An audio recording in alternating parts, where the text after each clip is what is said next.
very excited to be here today. We received $30,000 from the New Jersey Division of Highway Traffic Safety that will allow us to work together with local police departments to conduct pedestrian decoy enforcement operations all throughout the county.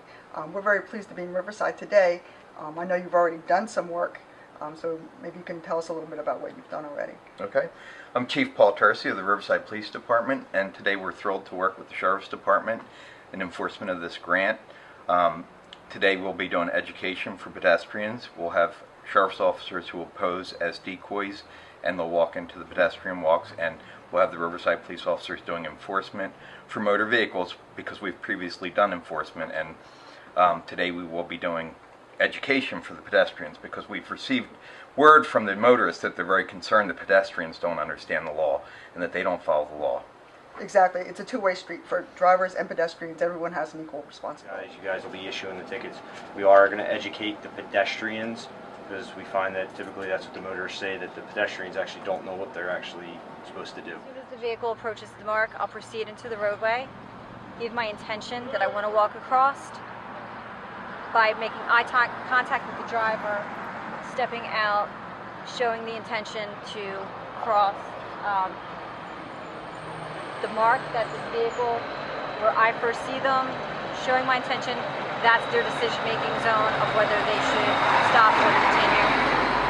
So they're, as you can see, given plenty of space, the distance to make that decision. Not everybody completely understands the law. And the law is that when a pedestrian enters a crosswalk, you have to remain stopped until they complete that transition.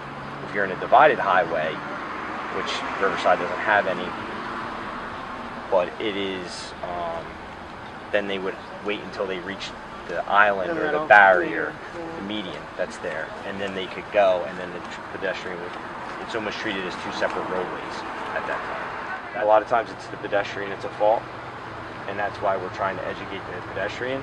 We're enforcing with the motorists today, but we're educating with the pedestrians. What do you mean by sometimes the pedestrian's fault?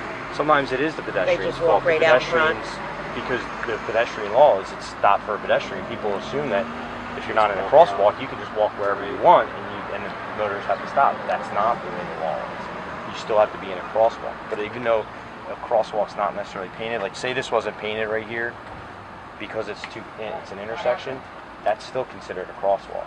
Oh, okay. But if you're in the middle of the street right. somewhere, you couldn't get ticketed for that? Is that what you're saying? As a pedestrian, you can. Oh, okay.